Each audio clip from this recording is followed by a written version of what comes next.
ভারতের বিপক্ষে বড় হার এড়াতে পারল না বাংলাদেশ। চেন্নাইয়ের সিরিজের প্রথম টেস্টে 280 রানের বিশাল ব্যবধানে হেরেছে হাথুরু সিংহের দল। 515 রানে বিশাল লক্ষ্য তাড়া করতে নেমে দ্বিতীয় ইনিংসে মাত্র 234 রানে অল আউট হয় সফরকারীরা। তৃতীয় দিনে 4 উইকেটে 158 রান নিয়ে দিন শেষ করা বাংলাদেশ চতুর্থ দিনের প্রথম সেশনে মাত্র 76 রান যোগ করতেই হারায় বাকি 6 উইকেট। বিস্তারিত মাহফুজুল ইসলামের রিপোর্টে।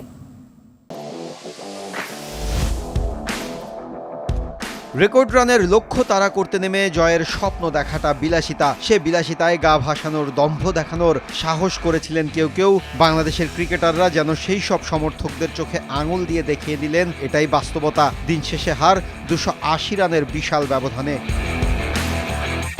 হারের ব্যবধান কত কমানো যায় তা নিয়ে যখন হচ্ছে আলোচনা, তখন চতুর্থ দিনের প্রথম সেশনে তাসের ঘরের মতো ভেঙে পড়ে টাইগার ব্যাটিং লাইন আপ। আগের দিনের 4 উইকেটে 158 রানের সাথে মাত্র 76 রান যোগ করতেই নেই পরের 6 উইকেট।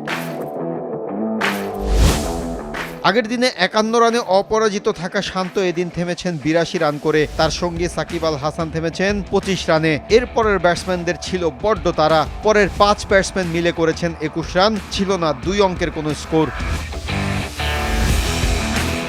চতুর্থ দিনে প্রথম সেশনে বাংলাদেশের 6টি উইকেটের সবগুলোই গেছে অশ্বিন ও জাদেজার ঝুলিতে। অশ্বিনের ঝুলিতে 6 ও জাদেজার শিকার 3 উইকেট। মলিন আর হতাশাজনক পারফরম্যান্সের এমন প্রদর্শন যেন শিরোনামহীন।